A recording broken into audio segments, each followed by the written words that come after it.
Welcome to Wanna Bet, the daily gambling game show that takes betting seriously, but not much else. Get our favorite plays on the totals, sides, props, exotics, and futures to jump on now. So let's get it started with Jason and Ben. Let's get it started with Jason and Ben. Let's get it started with Jason and Ben. Something custom can't console that but console fairly now. Let's get it started with Jason and Ben. Let's get it started with Jason and Ben. Yo, what's going on, everybody? Happy nearly Thanksgiving to all of our friends in the U.S. If you're from outside the U.S. and you don't know about Thanksgiving or whatever, it's a pretty cool holiday. You might have some derivation of it. Our friends in the Great White North of Canada. Oh, Canada. They've already celebrated, Ben. Their Thanksgiving is like 3 weeks before ours. So there's that. There you go. Did you know that? Did you know Canadian Thanksgiving is in October? Yeah, the only reason I knew was because social media, the day that it happened, they were posting about it. Gotcha. I'm Jason. That's Ben. We are Wanna Bet. We do this 7 days a week. We give you the best plays we think we can find for you. I was going to say the best plays money has to offer, but we're giving it out for free. And we do our damnness to try to make you guys money in all the markets that we're playing in. First, second, third down, our three favorite plays of the day. Fourth down could be fourth and long, a long-term bet, a long shot bet, like that Champions League parlay that crashed and burned for us yesterday. Or something, a quick hitter, something to get you paid quickly in a game. And then overtime, football season, soccer or football parlays every single day. And we show our work here. We're fully transparent. And yesterday was not a good day for me in the Champions League. We did okay. I actually did really well in college hoops, including the Towson play we gave out on Twitter because we couldn't get to it on today's show. And look, it already tipped off, but we're on the under minus 40.5 in the Towson UC San Diego game. We put that on our Twitter as well this morning because we knew we wouldn't get to it fully on this show in time for tip-off. I don't know why Pep Guardiola decided that he was going to turn Man U's home Champions League match into a Caribou Cup tie. Doku doesn't see the match till halftime. Holland doesn't get on the pitch till the 62nd minute or something like that, and they're already down 2-0. It's just an absolute horseshit lineup, a horseshit approach. I don't know anybody who could handicap Champions League matches and think that, Man City in that spot at home is going to run a B- C lineup out there. Not even, probably more like a C- lineup out there. And it looked like a failure. So that killed us. We knew we were in trouble when our guy Leroy Sane hit the post in the first half of the Galatasaray game. How about Galatasaray losing at home for the first time in like 15 months and doing it to a Belgian side? Hey, that's sports. So, yeah, that sucked. But wait, Ben, you crushed college hoops. And we were all over that Maryland-Gonzaga game. Yeah, I was telling you guys as soon as I saw the draw for Maryland against Gonzaga, we were going to be hammering Gonzaga every possible way, and we did. We took them first half team total. We took them regular game team total. It was like every possible way we wanted to play Gonzaga. It cashed. I considered giving out fourth and long yesterday, minus 27.5 at like plus 400. Didn't end up doing it and was kicking myself because I played it on my own. I mean, I just thought that yesterday was going to be a low major versus a top 10 team type of score. I was right. I mean, that's exactly what it was. We also were on St. John's a lot of different ways. That looked good from the tip-off. I mean, they were dominating Baylor from the jump. We're going to attack Baylor again a little bit today. And then Luka, we split. We told you guys to take him over 8.5 rebounds and to also take him 10+ if you wanted plus money. Finishes with 9. That was shocking. He had 8 heading into the fourth quarter and only grabbed 1 board in the fourth quarter. Happy he got it and cashed us that one. We lost the other one. But again, we cashed a few other parlays. The halftime, first half money line play that we had with attacking UNLV, attacking Maryland, between Gonzaga and Alabama, and then St. John's on the money line. So, yeah, very, very good day overall for us. Yeah, I backed your Terp stuff across the board. Was already looking at that, and you helped me make some money last night. I'm wondering if you're going to be on them with Alabama tonight, because that looks like a tough matchup too. So yeah, we've got a lot on the board here. Feast week, some college some college football, Champions League, and obviously we're trying to give you guys some NFL picks especially for those who have to travel out of state and can't get to their apps maybe after today. So without further ado, Beltway Ben, first down, we are going to go to our Houston Christian Cougars covering machine. This is kind of interesting. Houston Christian is at the Citadel. Citadel is not really good at anything in regards to basketball, and it looks to me like their best big man is not going to play in this game. This thing opened Houston Christian -4.5 offshore. Then it starts populating on some U.S. books around -3.5. Then you could get the money line at -118. So I guess a lot of money's coming on the Citadel, and I guess it's really sharp money, but I can't figure it out. So I'm going to ride the trends that put me on Houston Christian in the first place, which are they're 14-5-1 against the spread versus non-conference opponents since 2023. They're 10-1 against the spread since 2023 when they have a rest advantage. The Citadel this year is 0-4 against the spread. They failed to cover by 8.5, 1.5, 7, and 12.5. Citadel is 9-12 against the spread out of conference since 2023. 3-8 against the spread out of conference since the start of last season. Overall, since the start of last season, the Citadel is 23-33-1 against the spread. This seems to be a worse addition than even last year's. Go to their Ken Pond page and find anything north of 275, and whatever you want to look at. You really can't. Houston Christian is well rested. They've beat up on some D2 opponents lately, and I just think they're going to shoot the ball too well. I think due to the injury in the Citadel front court, they're going to be able to hammer the boards. Am I a little concerned that a game that I thought, Houston Christian could win by, 7 to 10 points is now almost a pick 'em? Yeah, it's a little fishy. But I had this game circled for a long time. I have not read anything in any sort of reputable college basketball publication or even message boards that deal with these teams that have me thinking that there's some late scratch coming for Houston Christian or something like that. So based on everything we know now, this is one of my favorite plays on the college basketball board. The Cougars, last time we rode them, were down like 11, I think, at the half and still covered an 8.5. They've been a covering machine. Go Cougars. I want to be thankful for you cashing for me.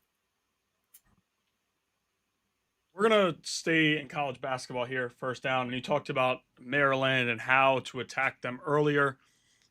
I was inches away from just playing Alabama similar to how I played Gonzaga. But with this being the very next day and Buzz the way he is, I just decided to play an over because, to me, Alabama's not going to play much defense, but they're going to tell teams, we're going to outscore you, and you're going to have to do what you can, see if you can keep up. Now, Buzz is trying to figure things out. It's clear that this Maryland team is lost, but it's also on the defensive end. Like, the offense, they struggle. They have some guys who can fill it up, but it's not really a true offense. One-on-one ball. Ken Dude's knocked down threes, and we saw Darius Adams get going a little bit as that game went on, and I think that's pretty big for them. He's knocked down some big threes in this tournament for the Terps, and I think that should continue. Now, with Alabama, listen to Patino talk, heard him on a podcast.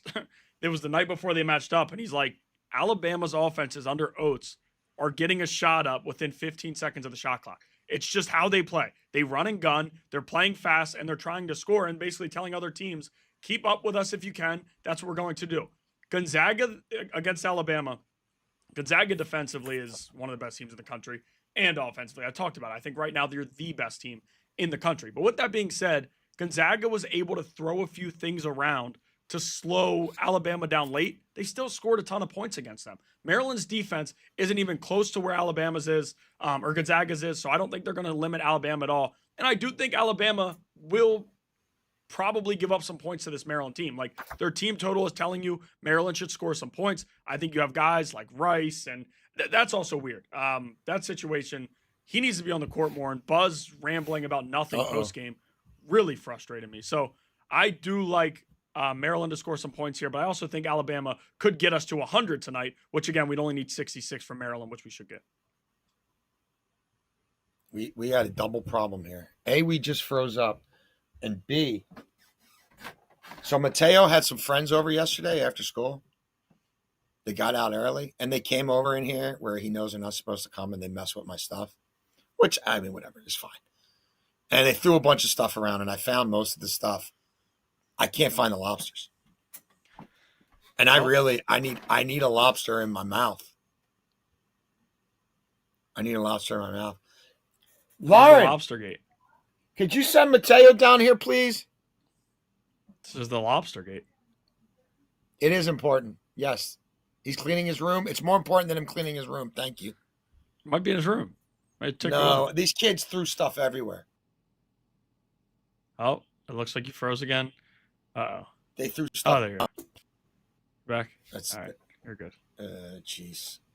I don't know what's going on with our stream too. All right. So I'm backing you on that. If that's your favorite play on the Maryland game, look, I like the Alabama team total too, but let's just play the over for the game. Mateo, where are the lobsters, buddy? I had 3 lobsters that I kept here. They threw my jerseys around. They threw everything around. Well, where do you, I need the lobsters. What do you think they did with them? Did you see them throwing stuffed lobsters around? I don't know what. I can't control what they do. They can't come in here anymore. What is that all about? I don't know why they went in there. He's a fucking Oh, pig. okay. All right.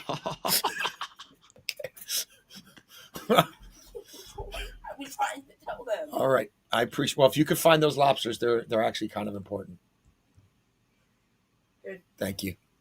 Beat the shit out of that kid. Second down. We're going to lay the goal with PSG. PSG -1 plus 110. There is obviously push potential here. But look, Spurs traveling to Parc des Princes Stadium, where I was. I saw a Champions League match there a long, long time ago. Before PSG was a posh side. Way before Beckham got there. Anywho. They lost at home to Bayern Munich already in the Champions League. I don't see them dropping points twice. I don't really fancy Tottenham. I think Tottenham's early season schedule in the Premiership favored them. We just saw them give up 4 to Arsenal over the weekend. They haven't had to travel. Part of the reason we're fading them here is they really haven't had to travel. They've played 1 game outside of North London since October 27th. And again, when they did have to go just across town, a couple tube stops over to the Emirates, they got shellacked. They've only won 2 of their last 8 matches in all competitions. PSG scored 14 goals in 4 Champions League matches. That's tied with Bayern Munich for the most of anybody in this tournament. And I think this could be a smash spot for them. Do I think they win this by 3-1 or 4-1? I do, and it might be more like 4-1, but we're going to play PSG -1 plus 110. We also have a parlay one we want to give you here because this Copenhagen match kicks off in about 25 minutes. So let's just take PSG on the money line. Let's take Copenhagen on the money line. They're at home. Their form's been solid at home. They haven't been great, honestly, in Denmark, but it's a good side. It's a solid side. They're at home against Kairat, who has had real trouble in this tournament and real trouble traveling in this tournament. And then look, Frankfurt, Atalanta. We've been playing Frankfurt overs in the Bundesliga and in the Champions League. They're a batshit crazy team. They could score 5. They could give up 5. Atalanta showed well in this tournament so far, and I think there's at least 3 goals in that game. So that's plus 200 for the Spotifyers and the Apple Bottoms. Although let's be real, by the time you hear this, this is going to be irrelevant. But it's it's for posterity, Ben. It's marked. So PSG money line, Copenhagen money line, Frankfurter and Atalanta over 2.5 goals plus 200. We're going to go to the Players Era. I'm not sure if this is the 5th place game, the 7th place game. It's somewhere around there. But we're going with Baylor, San Diego State, over 150.5. The more I watch Baylor, I told myself 2 games ago, from now on, I'm taking Baylor overs. Then yesterday against St. John's, we just attacked St. John's a bunch of different ways, which was good. But the game went over. Like, Baylor does not play much defense at all. Now, everybody will tell me San Diego State has, under the coach, they've been very good defensively for years. But this season, I haven't really seen it. I mean, the first game of the Players Era, which everybody was saying, Michigan might get upset. Michigan's not playing good basketball. San Diego State is in a prime spot to upset Michigan. Michigan comes out and scores 94 points against them and beats them by 40. I get it. Michigan is one of the top offenses in the country when everything's clicking. And this game against Gonzaga tonight is going to be very, very interesting. I'm super excited to watch that one. But they also gave up 80 to Oregon. Now, the difference was they scored 97 against Oregon. This is the type of matchup that Baylor wants to play and is going to play. They don't defend anybody. You look at their big-time games this year. 96 points allowed to St. John's. Creighton, 74 points, but Creighton really wasn't shooting the basketball well, and they scored 81 in it. So they cleared this number. Tarleton State scored 81 against them. Rio Grande Valley is 81 against them. 69 for Washington. Washington's team's a little off. They are not playing much defense, but they're bringing it offensively. And it's a lot of young freshmen that can score the basketball, that can shoot it well and do a lot of different things well, but defend is not in their forte right now. It's just not how they are playing. They're shooting threes. They're trying to play fast. And San Diego State, as good as they are defensively, like the Idaho States, like those games are on their resume right now. And a part of some of those advanced numbers that we're looking at when we're considering them a top 25 team in the country. Again, I know under this coach for many years they've been a great defense, but when you've played some high-powered teams, like even a team like Troy, who they're up and down this year, but they scored 89 points in the first two halves. Now, went to double overtime. The game ends 108 to 107, but it wasn't the overtime that got us over the number. It was over during regulation. I think there's going to be a lot of points here. Baylor and San Diego State over 150.5 at -110. Nice. You knew we weren't playing Champions League matches without having some thoughts on Bayern Munich and some money on Bayern Munich. Look, tough matchup. They go to Arsenal, but a lot of people told me they couldn't win at PSG, and they won the match in a half, and they won the match despite playing the entire second half down to 10 men and without one of without their starting left wing, one of the most influential players, Luis Diaz. Arsenal's the best defense in the world. We've been saying that for weeks. Bayern Munich, for me, is the best attack in the world. And even without Diaz, I don't think that changes the way Company approaches this match. They are the best first half attack in Europe. And I don't think this Arsenal team, and I know they just hung 4 on Tottenham, without Gabriel, without some of their other top attacking options, I don't think they're equipped to play from behind and start to play a wide open game with Bayern. And I think Bayern will fight and claw to do what they normally do. Press you, force turnovers, and score on you in the first 30 minutes. Home or road, they're not intimidated. And if we get that game script, I don't think Arsenal can keep pace with Bayern. I like Bayern. You're giving me almost, You're giving me 2.5 to 1. Bayern to win this match. I like Bayern. Some computer models that I look at favor Bayern. I just think they're the better side, and I think they can win this match with it playing out different ways. Higher scoring, lower scoring. I believe that Harry Kane and his return to North London and a stadium he's very familiar with can unlock that defense. Bayern draws a lot. They pass the ball in the box a lot. They draw a lot of penalties. And I think Arsenal, again, it didn't show up over the weekend in the Prem, but they're down some key personnel here. And I think the Bavarians can make it happen. Of course, we're riding hat-trick Harry Kane to score in this match. He has 14 goals in 11 games across all competitions. He's been dominant in the Champions League. He's been dominant in Die Bundesliga. I see 2 lobsters. Thank you, Lauren. We've got one missing lobster now, but we found 2. I got to get one in my mouth here at some point, though. We like Harry Kane to score in this match. He does it from all over. He scored in 3 of their 4 Champions League matches. The only one he didn't score in is the one where they sat back and defended the second half because they were way up on PSG. So, big match for him in front of the fans who cheer him when he wears his national team jersey. I like him to find a way to get a goal here.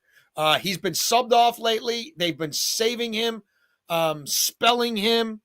Didn't even really have to do any big minutes in the Leverkusen match. They won 6-2 over the weekend. They got him off the pitch pretty early. He goes all out here. They play St. Pauli coming up next weekend, who are scheisse. Company's going to play a C team against St. Pauli and get points. I think Kane goes all 90 here. And then, we also have a unit on these 2 parlayed together. Bayern to win. Kane to score +500. Sorry, let me put that up. I had the. Ben, you don't need to apologize. I'm the one who needs to apologize. They stole my lobsters. They threw It's the my lobster Bayern gate. Munich jersey into the other side of the basement. It was the lobster gate. I think that's what Yeah. we call it. All right, I'm making a move for the lobsters. Wish me well. Wish me well. You do what you got to do. Absolutely. I can't get this mic off my damn sweatshirt. All right. I'm going for it. Go ahead. I can hear you. I just can't. Right. Yeah, I can hear you. I still have the earpiece in. Okay. We're going to go to the NBA. Oh, my God. It's soaked. Where were these? What did they do to my lobsters? No, this is genuine Dude! lobster gate. Dude, What is it? Well, the good news is they weren't in the toilet because, full disclosure, I've used the downstairs. Well, I shouldn't say that. They weren't in this toilet. They may have been in a different toilet. Wow. This is a true lobster gate. I mean, you might have to bury these. Well, I mean, it depends on what happens today. Oh, yeah. That's what I'm saying. This one's only. I got to do what you got to do. Lord knows why those would these be are nowhere wet near and my what they were mouth. dipped in. That's tough. Dude. All right. I'm going to go. These kids, man. Oh, yeah. I'm going to go to the NBA. We're going to play Alperen Şengün over 10.5 rebounds at -132 in this matchup tonight with the Warriors. I mean, there's no Steven Adams. There's no Kevin Durant. Everything is there on the glass for Şengün to grab boards. Like, if you have no Adams, and I know sometimes they are on the court together, sometimes they're not. I get all that. But when Şengün is on the court, he's been aggressive going after boards. Now he's under this in 2 straight. Has just a combined 10 rebounds in 2 straight games. Before that, though, he was over this number in 4 or 5, with the one that he didn't go over finishing at 10. Like, this is a guy that's always aggressive. He always looks to go hard after the Warriors because we know the rivalry. He thinks Draymond Green is a dirty player and everything going on there. I do think that here the Golden State Warriors are allowing 47.7 rebounds per game. That's the 5th most in the NBA. This is a good spot for Şengün to be aggressive on the glass. I think he goes over 10.5 rebounds at -132. Have you ever heard anybody go, Warriors, come Yes, out my dad to does play? it. Yeah, I have. Huh? Clinking the My bottles dad. together? I don't know what the bottles. I've heard my dad say it. Warriors, come out to play. Can you dig it? So he obviously likes the movie The Warriors. You've never seen it? everything you guys talk about. Oh, Dude, I don't know if they ever remade it. They were talking about remaking it. I hope they never do. You should see it. It's a classic. The Baseball Furies. Those are the guys who are clinking the bottles together coming after the Warriors. Warriors, come out to play. yeah. So dude, these are wet. These lobsters are wet because these juvenile delinquents threw my lobsters outside. You know how much it's rained around here. Yeah. So that was rainwater. That was rainwater that was ringing out, and that was rainwater that I imbibed. And And you then know me, I'm a they germaphobe. I don't like that. I would not. They threw 2 of them outside, Beltway Ben. They threw 2 of our lobsters outside, and then 1 Mateo found inside. These kids are loyal Ladons. They're supposed to know better than that. You're supposed to be men for others. Stay public. That's why I stayed public. Stay public. I'm big on public school. I mean, I'm big on Loyola Blakefield, but these kids got to represent I'm not better anymore. than that. I was just through you, but these kids are messing with the Wanna Bet show. Are they ever Dude, going to if get they back went in to there? Calvert Hall, if they went to Calvert Hall, my house would be burned down. I would have no lobsters. I would have no desk. I would have no monitor. I would have no nothing. Thank God they didn't go to the school across the street from the Red Robin. Will they get down there again? These kids, one of them I know, and he's a good kid. I have fun with him. Eli, you're still cool. The other one, I'm not. I don't know the other one. The other one's barred from banned? my house. He's banned. I think this is the same kid who broke a picture. I have like an old Orioles picture out in the basement, and I think the kid who did the lobsters also smashed that picture. This kid's rebellious. Yeah, that kid's not coming to my house anymore. You F with my lobsters, man. You F with my livelihood. Yes, very true. You don't F with it. You come in a man's house and F with his lobsters. That's You want to real throw wrong. my PSV Eindhoven jersey around. You want to throw my Bayern Munich No, yeah. jersey around. Die, but you don't F with a man's lobsters. That's true. Did Sharky's F-bomb? Did that come across loud and clear? Absolutely clean. So what does that mean? Do you have I to don't explicit? I don't give an F. Yeah. I don't think we. I Me mean, neither. it's one episode. We don't cuss much, but Free speech. Sharky's pissed. Yeah, free speech. Sharky's pissed off. He said, He's I mad don't at know his what the F you friends. want He me to knows do. his Yeah. friends disrespected his Yeah, dad's yeah. property. Yeah, I have no issue with him dropping an F-bomb there. Do you think we could get a clip of the Baseball Furies to play anytime we bet the Warriors? Is that gonna how laborious would that be? Would that be Probably. a pain in the ass? A bit of a pain in the No, ass? probably not. I think I'm still mad at myself. I forgot the computer. Guys, we might not have it figured out until Monday because of the computer. Mom Yeah, or dad, well- if you're watching this, be a good person for the day and bring me my computer. All right. What is this? Fourth and short? Yes, fourth and short. I'm taking the under 24.5 in the first half of the Green Bay Detroit game. I think this game probably just goes under, and it might appear on tomorrow's show. But look, I'm looking at a game the first time around where we got 40 total points. It was the Lions' offense not being able to do anything. Green Bay's defense, which is a top 3 defense in the NFL for me, in terms of yards per play, in terms of explosives allowed, in terms of pretty much any key metric. And I don't think even on the fast track that they're going to have the Lions who keep changing play callers and keep trying to do whatever they can. The Lions who had to run everything through Gibbs last week just to beat the Giants. I don't think they're rolling up a lot of points here, and especially really not in the first half. When you look at these teams and their first half production, there's not a whole lot of there. Green Bay's defense is allowing 7 points per game in the first half for the season. That's number 1 in the NFL.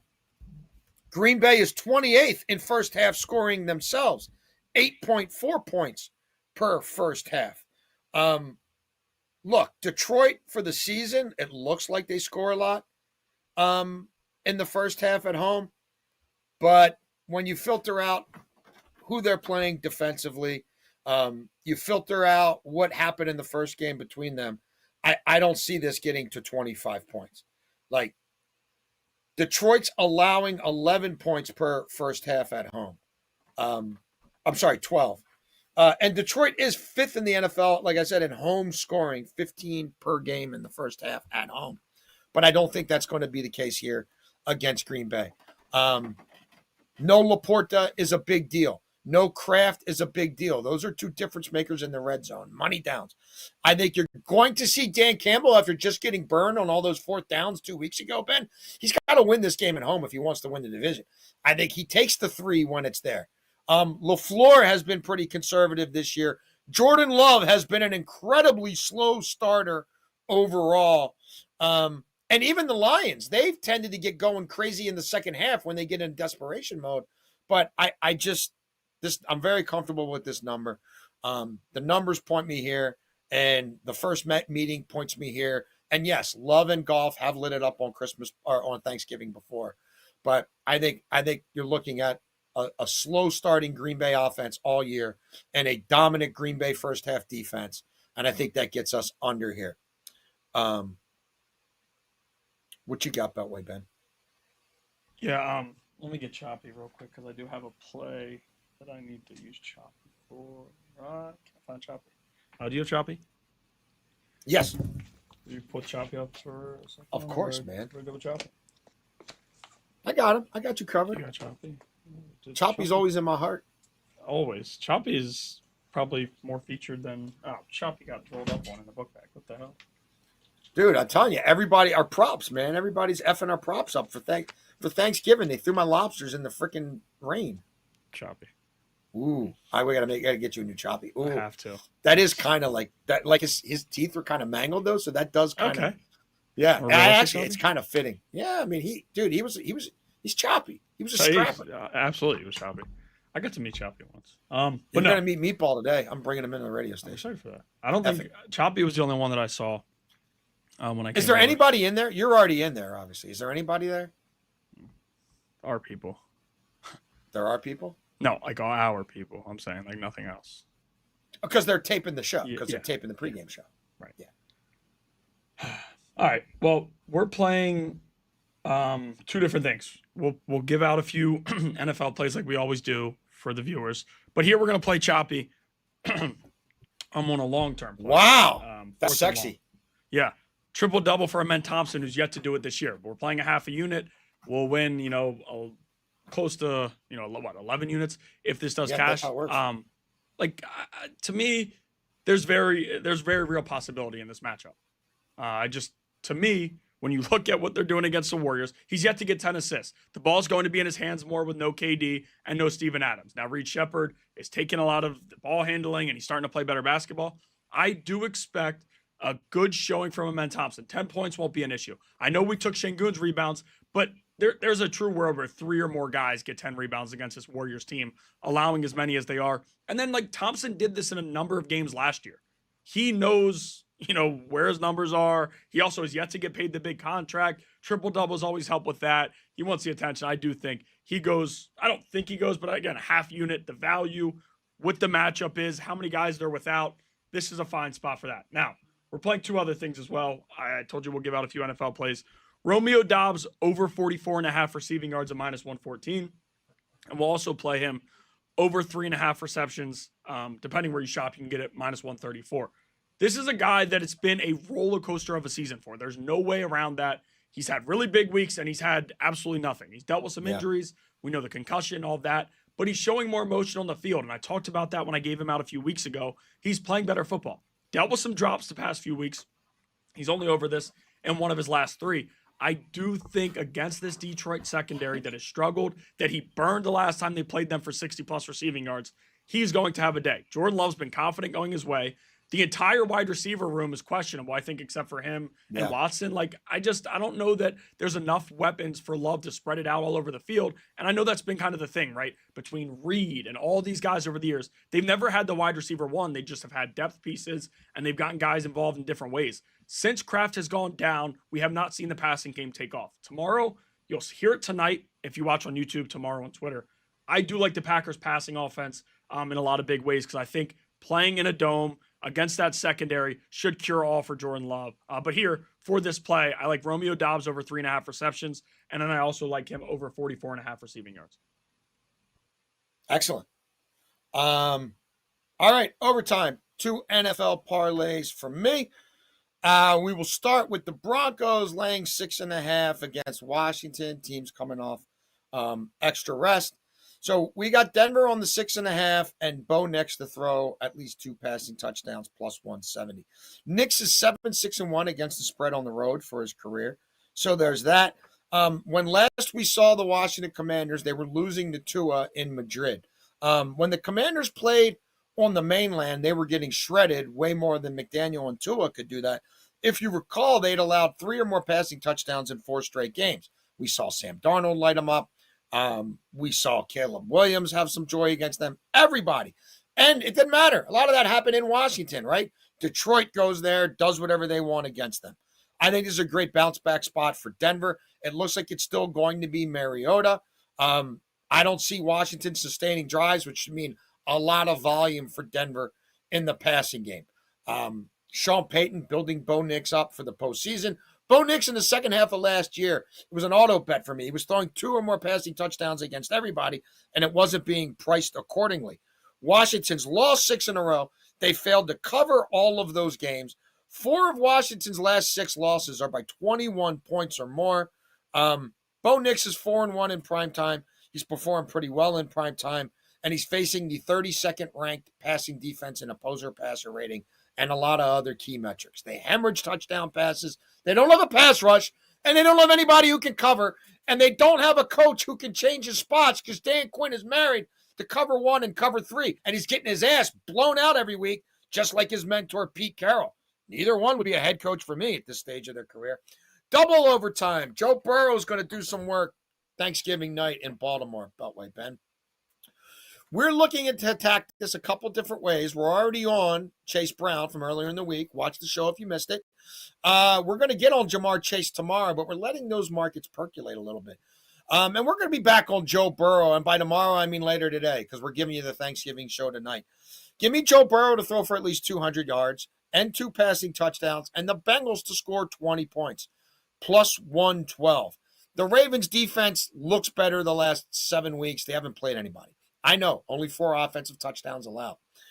In that span, they also haven't faced any quarterbacks. Joe Burrow's not coming back from this injury at 3-8 with almost no chance to make the playoffs unless he's slinging the ball around. He's not coming back to put it in Chase Brown's gut. It's just not how he works. And he's going to get into empty, and they're going to have 3 wide receivers on the field, and they're going to have the slot loaded up. They're going to stack receivers in the slot. The Ravens are a bottom 5 team covering the slot, whether it's wide receivers, running backs, or tight ends. And he's going to kill you on the outside. He's going to kill you in the middle of the field. Kyle Hamilton, I guess he's going to play. He's beat up, and he doesn't defend the football in the air anyway. Cincinnati's offensive line, not terrible. Top 8 in the league in sack rate and top half of the league in pressure rate. And that was with Joe Flacco back there for the most part, who couldn't move. And then Browning before that, who couldn't play. Joe Burrow has 12 passing touchdowns in his last 4 games against the Ravens. Joe Burrow has thrown for at least 200 yards in 8 of his 10 career games against the Ravens. Joe Burrow, when he faced the Ravens last year, absolutely obliterated them. 800 passing yards, 8 TDs. The Ravens don't have a pass rush. I'm sorry, Draymond Jones is not taking this game over. And I think these are conservative numbers for Joe Burrow. So that's where we are in double overtime. For the Spotifyers and the Apple Bottoms. Burrow, 200 passing yards. Burrow, 2 passing touchdowns or more. And the Bengals to score at least 20 points. All right. I'm going to go with 2 different things. Like we did yesterday, we have an NFL parlay, but we also are going with a college basketball one. Now, the NFL one, again, I'll give you a little bit of a preview for what we're doing tonight. I will be on Andre Yoshivaz in a few different ways. I don't like taking 2 receiving options in games, but the way that I think this might play out a little bit and how he's been against the Ravens in the past, especially with T. Higgins always dealing with injuries during seasons. Yep. He's played without T. Higgins a bunch, and he's had a lot of success there. So for this, we're taking Mahomes and Jordan Love, 200-plus passing yards, and we're taking Andre Yoshivaz, 25-plus receiving yards. You can get a plus 142. Mahomes against the Cowboys defense that isn't great. If Philly's passing offense was fine, they would have been able to put him away, but it's a question mark every single week with Philly. Dallas struggles against the pass, and I think we'll see it. They've gotten better against the run. I'll give them that credit. I think the trades definitely changed things there. Oh, absolutely. But the passing defense, I still think, is a big question mark. It's a lot of times we're seeing the backs of guys' jerseys running after receivers, and Kansas City's offense has to get right here. Jordan Love, 200+. This is a little bit of a risk. Hasn't been that great throwing the football of late. I talked about it before. I think playing in the dome cures all for him. He's had success against this Detroit defense in the past, even on the road, in these spots. I do like him to kind of figure it out. And then Yoshivaz, we're taking down to 25+. He can do this with 1 catch, and we saw him do it last year against the Ravens. He caught a long pass, like 44 yards. Joe Burrow will mix it around. Joe Burrow's comfortable throwing to a guy like Yoshivaz, who at Princeton was a great receiver, and since he's been in Cincinnati, he's been just fine. So I do think Yoshivaz can get us 25+. Again, these parlayed. Mahomes, Jordan Love, 200+, and then Yoshivaz, 25+, plus 142. Now, we are playing a college basketball parlay as well. I did want to play one just because it's Feast Week. There's a lot of different games that we like here. We'll start with Seton Hall on the money line, Memphis on the money line, St. John's on the money line, and Ole Miss on the money line at plus 122. St. John's, talked about them before. I feel very good about them. I like them. Patino's always been one of my favorite coaches, and Auburn is not good. I'm not buying anything they have without Bruce Pearl. It is not pretty. They snuck around, and they played a Houston Nepotism, team, baby. thought, Nepotism's a hell of a drug. And you wait until when you did to make sure they can't go anywhere else other than your son. Just kind of crazy how that works. But he got him the job. I don't think they're going to beat St. John's. I just don't. No chance. I don't see it happening. Seton Hall. You're playing a bad Washington State team. Seton Hall has been one of the biggest surprises in the country for me this far. Now, it's in Maui. Weird situation, but they did beat an NC State team by 10-plus points, who was one of the best three-point shooting teams in the country through the first few weeks. I think Seton Hall has no issue with the Washington State team, who's just, they're a big question mark. Very good freshman scorer, but other than that, they don't have much. Memphis. Penny can't afford to lose to Southern Illinois. Like, you're playing in these games and these weird situations. Like, you cannot lose to a Southern Illinois team. I don't expect them to. And then Ole Miss versus Utah. Utah's not any good. I like Ole Miss with Chris Beard. Played a tough one last night. I expect them to win here. So again, Seton Hall, Memphis, St. John's, and Ole Miss on the money line at plus 122. We love it. That's our show. Man, there's so much inventory this time of year, Beltway Ben. And I wish I was on more college basketball, but like a lot of these lines are populating really late, and we want to get people NFL plays, and Champions League is fleeting. So come on, you Bavarian Giants, you. Do the job. Do the job. Harry Kane, hat trick, Harry Kane, you sweet prince. Come on, deliver for us. But wait, Ben, as always, let the people know how it went last night, beginning and the end.